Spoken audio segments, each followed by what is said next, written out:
All right, we're going to move on now into part 2 for chapter 11. All right, so long-term affections and long-term effects here. We've got a little bit of different vocabulary here again, okay? Let's see. So apparent recovery doesn't always mean that the microbe is completely gone. So otherwise, when we stop antibiotics, we continue them because the infection will sometimes come back. So once symptoms decline in some chronic infections, the microbe actually can enter a dormant state. That dormant state is what we call latency. It can then once again become active periodically. Things like herpes, hepatitis B, the Epstein-Barr virus, these all have this feature, so to speak. Some of the bacteria and protozoans that exhibit latency are things like syphilis, typhoid fever, tuberculosis, and malaria. All right. Sequelae means consequences, okay? It's just a fancy word that means consequences. Some microbes have long-term consequences. In other words, they can damage organs and other things, all right? Like meningitis can cause deafness, so it can damage your hearing. Strep throat can cause actually rheumatic heart disease. It can damage the heart valves. Lyme disease can cause arthritis. Polio can cause paralysis, okay? So those are some of the long-term consequences of different microbes here. All right, so these are the stages in the courses of infection. Be sure you know this. I'm pretty sure on the study guide, I gave you a blank one of these to fill out. Don't just know the order they are in, know what each means, okay? Very important, all right? So let's start with this. We're going from left to right. Initial exposure of the microbe here and time progressing over here, intensity of symptoms over here, okay? So the incubation period is going to be the time, this is something you're probably familiar with, the time from the initial contact with the infectious agent to the actual appearance of symptoms, okay? The agent is going to be multiplying here at the portal eventually, but has not caused enough damage yet in order to cause symptoms that we notice, okay? This varies a lot according to host resistance, how virulent the microbe is, the distance between the target organ where they want to take up residence and the portal of entry. This can range from hours to several years, okay? So great variance here. The majority of infections are going to range in like 2 weeks, okay? Prodromal stage is a 1 to 2 day period when the earliest notable symptoms of infection appear, okay? Not always 1 to 2 days, some days that is hours, but that's what a prodromal period is when you just start to feel like maybe you are getting sick, okay? So if it's the flu, this might be that scratchy throat and just kind of general feeling of unwellness, all right? Let's see, then we have the acute phase, which is the worst you're going to be. This is when the infectious agent multiplies at very high levels. It has become very well established in its target tissues and it exhibits its greatest virulence at this time. This is when you're going to see fever, other prominent specific signs and symptoms can be extremely variable in length of this period depending on the microorganism. So from 2 to 30 days, all right? So then we have the convalescent period, and this is when the patient begins to respond to the infection, whether by our own defenses or by medications. Symptoms begin to decline, so you're starting to get better. A patient's strength and health will gradually return due to the healing nature of that immune response. Many patients, and we've probably all been guilty of this, unfortunately stop taking antibiotics, for instance, during this period, even though the pathogens are still in their system. That actually contributes greatly to antibiotic resistance. Then you have the continuation phase, and this is where only some infections are going to have this. Not all do. Either the organism lingers for months or years, or indefinitely after the patient is well, or the organism is gone, but symptoms may actually continue. All right, so some new terminology here. Reservoirs. Okay, what is a reservoir? Like a reservoir of water? Well, it's a holding place. Okay, reservoir of water is kind of like a holding section of water there. So this is a source of infection, the primary habitat in the natural world from which a pathogen originates. This is really important in whether or not we can eradicate a disease, because if we have a narrow range of reservoirs, we can probably eradicate a disease. If we have a very broad range of reservoir, particularly for things like rabies, which can affect many, many different animals, you can't really eradicate it because there's too many that hold the infection, okay? So often a human or animal carrier, which is someone who harbors a pathogen without knowledge of it and then spreads it to someone else. It can also be soil, water, sometimes even plants, okay? Then we can also have what we call transmitters, individuals or objects from which the infection is acquired. Syphilis, the reservoir and transmitter are actually the same. Human being. Hepatitis, a reservoir is human, but the transmitter is a food source. Animals that participate in the life cycle of a pathogen and transmit pathogens from host to host are what we call a biologic vector. Okay, a vector. That's another term that's really important. Microorganisms have adapted to pretty much every habitat in the biosphere. They can thrive in the soil, the water, the air, surfaces, offices, homes, other structures. Most of them are what we call saprobic and cause little harm, and a lot of beneficial, but we also have those opportunistic pathogens, okay? Because humans are in regular contact with environmental sources, obtaining pathogens from a non-living reservoir is always a possibility, okay? So we learned a lot about this with COVID and cleaning off surfaces. The coronavirus was able to survive on surfaces for a long time, all right? It's not necessarily a reservoir, but that's kind of a non-living reservoir, sort of. It holds it there for a period of time. The majority of animal reservoir agents are going to be arthropods. That's going to be things like fleas, mosquitoes, ticks, flies, particularly ticks. Larger animals can also spread infections. I already mentioned rabies, so that's going to be mammals.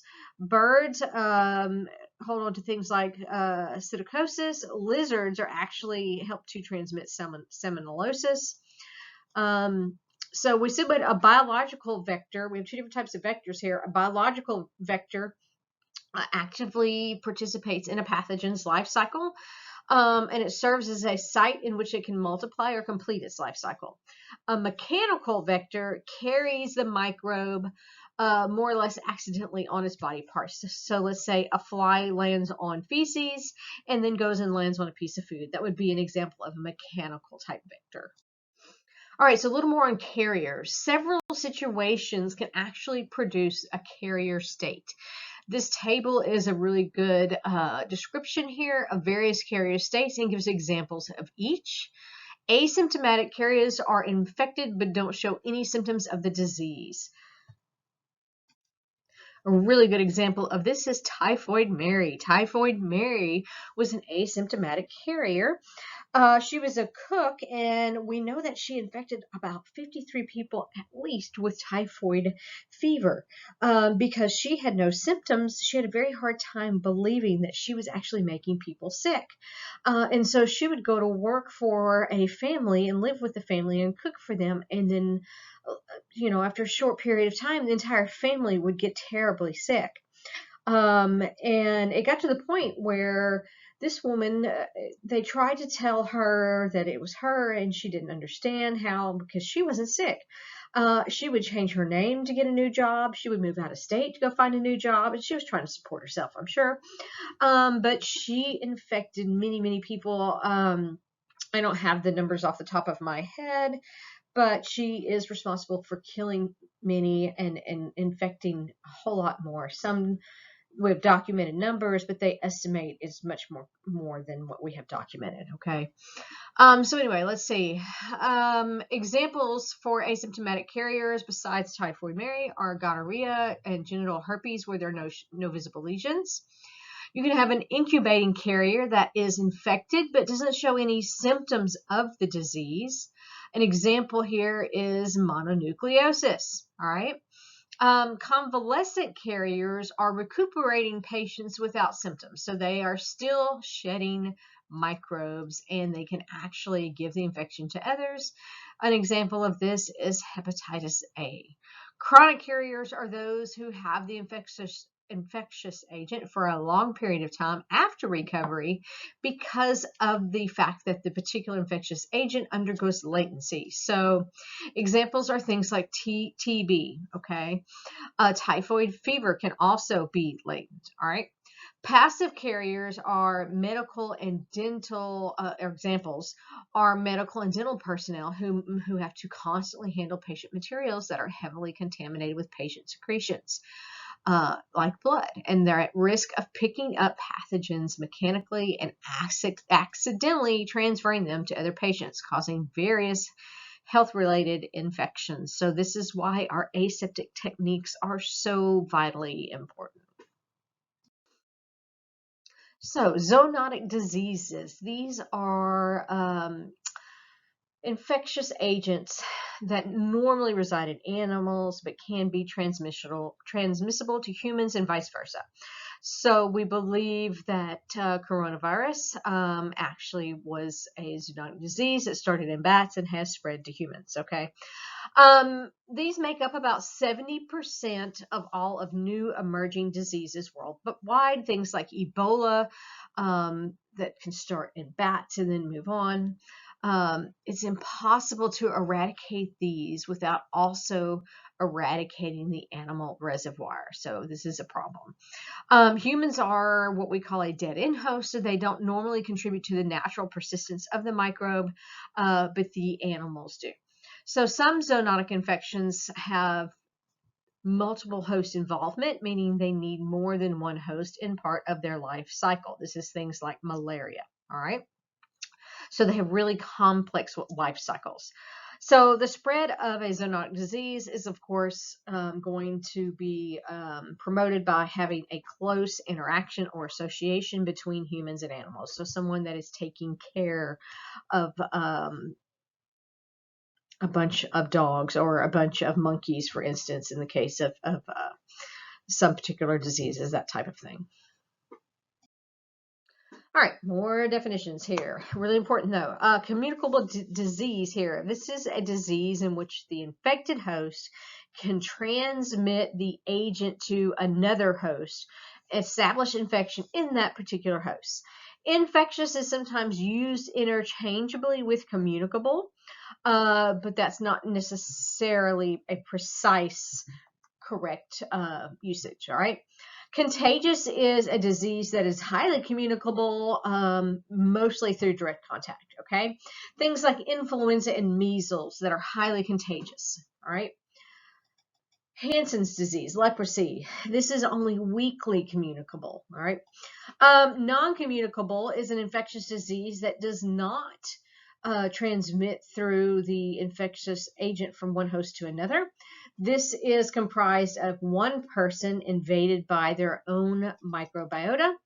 The individual has accidentally contacted somehow a microbe that exists in a non-living reservoir, or anyway, infected persons do not necessarily become a source of disease to other people. So how are diseases transmitted? Well, this is going to be through horizontal or vertical transmission.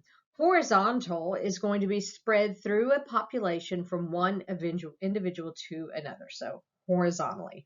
Vertically is going to be spread basically from parent to offspring via ovum, sperm, placenta, milk, that type of thing, all right? So, three major modes of transmission is going to be direct contact, and that is where you are in close association with someone. Indirect transmission is where an object or a substance actually carries that agent. So something like a fomite, which we will talk about, from one person or another, which is going to be a non-living substance. And then we can have vector transmission, which is the living version of that. We're going to have arthropods, like ticks, that harbor the infectious agent or mosquitoes and then transfer it to a human. So a little more detail here on the previous slide. That indirect transmission, we have the fomite, which is that inanimate object that transfers. And then we can have a vehicle, which is going to be natural non-living source like air, water, food, or soil. And then our vector transmission, okay? So looking at the pictures over here, we can see some horizontal transmission, direct contact, which is going to involve our physical contact between the infected person and that of the new infectee. That comes through things like touching or kissing. We can have droplet contact, where fine droplets are sprayed directly upon a person when you cough or sneeze, which is why you should go into your elbow. Parenteral transmission, which means through injection into deeper tissues. That can be intentional or unintentional. So this can be through a needle, which would be intentional. Knives, a branch poking, broken glass. Those are some of the unintentional forms. So some things that can be transmitted this way for contact, kissing, and sex would be like Epstein-Barr virus, or of course STDs, which is gonorrhea would be an example. Droplet transmission examples would be colds, chicken pox.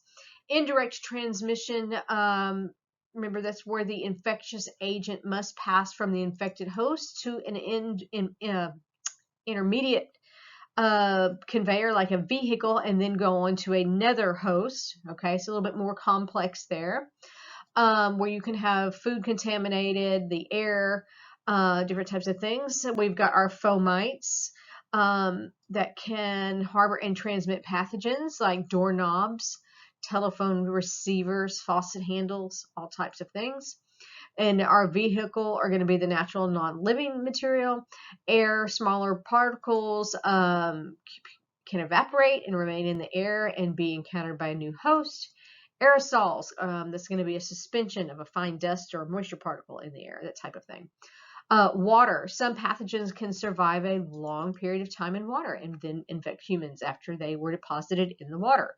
Same thing with soil, okay? So food is like meats, for example, can contain pathogens which the animal was infected with and then be transmitted, or it can be contaminated by food handlers, okay? We also have the special fecal oral route, either using vehicles or fomites. So a fecal carrier with bad personal hygiene can contaminate food during handling, and then an unsuspecting person ingest it. Or a person can touch a surface that has been contaminated with fecal material and then touch his or her own mouth. This is going to be very much what happens with like 2 or 3-year-old children. They are very susceptible to fecal oral diseases because they are ingesting those fecal microbes. Then we have our vector transmission. We've got our mechanical vectors, and that's where the microbes, an insect is going to carry the microbe to the host on its body. That's actually going to be more, well, yes, on its body, sorry. And then the biologic vector is where the insect actually injects microbes into the host as part of the microbe's life cycle completed in the insect. So that would be like malaria. Touches. This particular chapter is pretty long, so bear with me. It is really important, relevant information, though.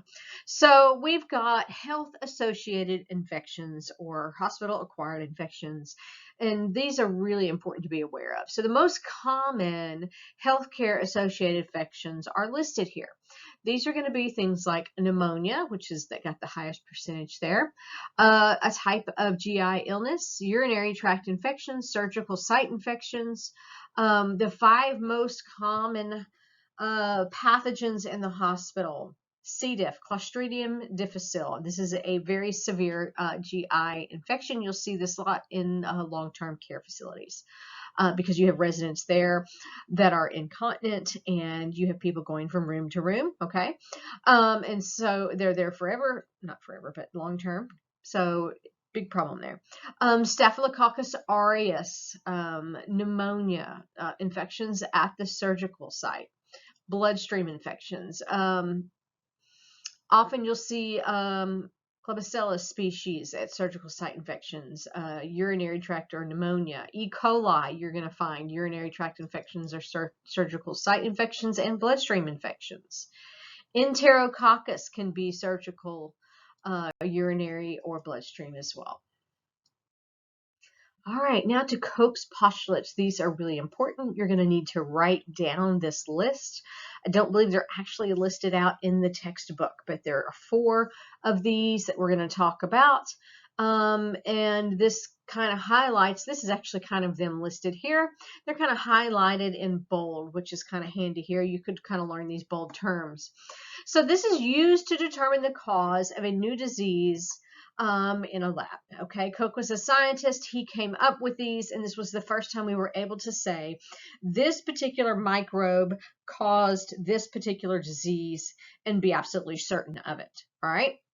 So, we could say the etiologic or causative agent, the cause of infection. All right. So Koch's postulates. It's a series of proofs that have become the standard for determining that cause of disease, and this is an essential part of modern epidemiology, okay? This is reliable for many diseases, but does not apply to all situations for different reasons, okay? All right, so postulate number 1, you must be able to find that microbe or remove that microbe from a patient in every single instance of that disease, okay? Number 2, you must be able to isolate that microbe, okay? And some put that in 1 and some say it's just there, but and then be able to cultivate it, be able to grow it in a culture in the lab, okay? You need to be able to cultivate it in the lab, and you need to be able to, it says characterize it fully. That just means identify it, all right? Step 3, you need to be able to take that particular microbe and inoculate it into an otherwise healthy, poor, unsuscepting rat. Okay? You need to be able to inoculate it to another particular organism and they get the disease. Okay? And then the 4th step is you must be able to then go in and be able to isolate that particular organism from that host as well. Okay, so you need to see it in every case and be able to isolate it. You need to be able to grow it in a pure culture. You need to be able to take it from that culture and infect somebody else. Then you need to be able to isolate it from them again. All right. All right, so we said there are some things that Koch's postulates don't work on. Some infectious agents don't grow well in the lab. They're hard to grow in the lab, so you wouldn't be able to do this. Some cannot, are not necessarily zoonotic. Some have a limited host range, like viruses, and you can't necessarily give it to animals, okay? And so testing that is going to be impossible because we don't do that type of testing on humans. And then also, if you have a polymicrobial disease, if you have several things working in synergy together, you can't figure out which one is doing what by itself, okay? All right, we got to keep one of these in here. A client reported onset of these particular symptoms a few days ago. Low-grade fever, arthralgia, fatigue. The client was seen in the outpatient clinic by a healthcare provider, diagnosed with a bacterial infection and prescribed a course of antibiotic therapy. Currently, the client has 3 days of antibiotic treatment remaining. What stage of infection is the client in? Acute, convalescent, incubation, or prodromal? Pause. The correct answer is B, the convalescent stage. They are in the period where they are getting better. Epidemiology is the study of how diseases are distributed and other factors in different populations. And it's going to include many, many disciplines, of course, microbiology, anatomy, physiology, medicine, ecology, even statistics and sociology. And it does consider all forms of disease, from heart disease all the way to mental illness. Epidemiologists use many different techniques. They want to find the causative agent using Koch's postulates, track other behaviors that may be contributing, smoking, exercise, collect different clues as what is the cause, what is the pathology, what are the modes of transmission. You can't prevent it if you don't know how it's being transmitted, right? Track numbers and distribution of cases in a particular community. The outcome of these studies help public health departments, things like the Centers for Disease Control, develop prevention and treatment programs and a basis for their predictions. So certain diseases are what we call reportable or notifiable, and so those must be reported to authorities, okay? It's really important that they are reported for tracking basis. Some are voluntarily reported, okay?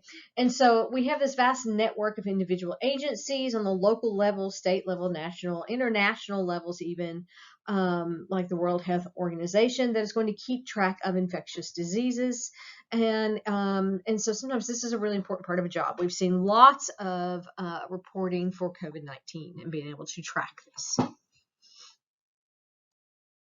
So the next few slides are a list of some of these reportable diseases, things like anthrax, ehrlichiosis, gonorrhea, chlamydia, lots of sexually transmitted infections here, several forms of hepatitis, lead poisoning, leprosy, those types of things.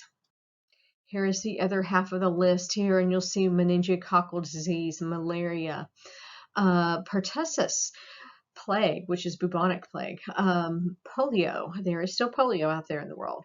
Rabies, that's a very important one. SARS coronavirus, SARS-CoV here. That's severe acute respiratory syndrome, which is related to COVID. Okay.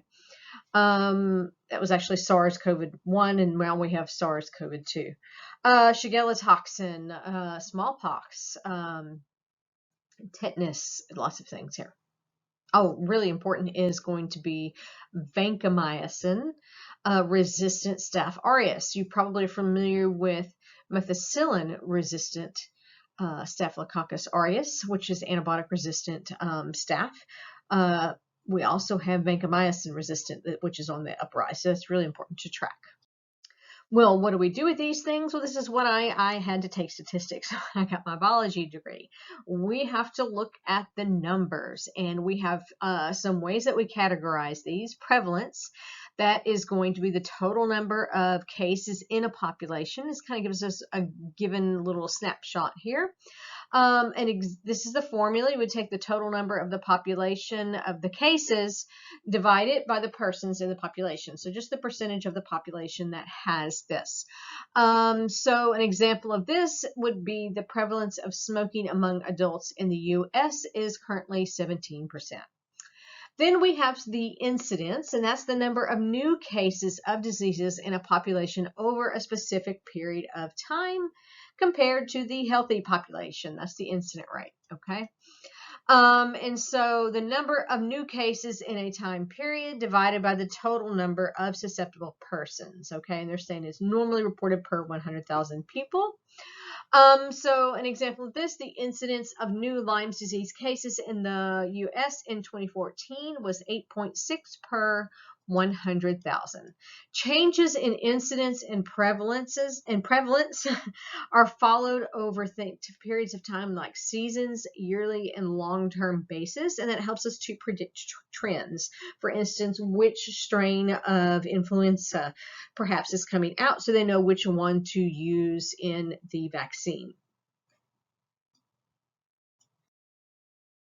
So statistics of concern to an epidemiologist are also going to be rates of disease with regard to sex, race, geographic origin. Number of persons afflicted with an infectious disease is going to be our morbidity rate. Our mortality rate is going to be the total number of deaths in a population to a particular disease. Here are some examples of depictions of epidemiological data. This shows incident trends over time as well as within different age groups here at the top. So you're looking at the cases of acute hepatitis C by the age group from the years 2000 2014. Okay, this bottom here is a geographic representation, which is showing the distribution of Zika cases in a more regional format. And so this really helps track spread of diseases. All right, so if we have an increase in a disease in a particular area, it is helpful to look at an epidemic curve showing incidence over time. This shows the common source or propagated type of epidemic. Common source is one where the infectious agent was present in a single source with a widespread distribution in a geographic area. So this would be food contaminated at a factory and sent out all over, okay? Point source is going to be a common source which occurs with a small batch of contaminated food or water in a smaller locale. So for instance, everyone was infected at the same time, so like at a church picnic, okay? A propagated epidemic occurs due to a communicable agent spread from person to person, so it is propagated over time in a population. This is going to be something like influenza. And so here on the left, 11A, we have a common source epidemic. This is a widespread distribution of a multi-state outbreak of drug-resistant salmonella that was caused by contaminated chicken. So you can see they are looking here at weeks in the month, all right? 11B is a propagated epidemic curve. This is showing influenza in the U.S. from 2015 to 2016. This is a classic example, okay? In a propagated epidemic, the incidence increases until it peaks and then it decreases due to natural factors or control measures. And so this is what we typically see every year with influenza. More terms here we need to know. Index case. This is not necessarily the first case, but it's the first case that brought the epidemic to the attention of officials. So what was the attention gaining case? Okay. Endemic is an infectious disease that exhibits a steady frequency over a long period of time in a particular location. Sporadic is where you're going to have, of course, occasional cases here and there at irregular time periods and in random places. Epidemic is when statistics indicate that the prevalence of an endemic or sporadic disease is increasing more than it should with a given population. And of course, pandemic, we should be familiar with. This is when an epidemic has spread across continents.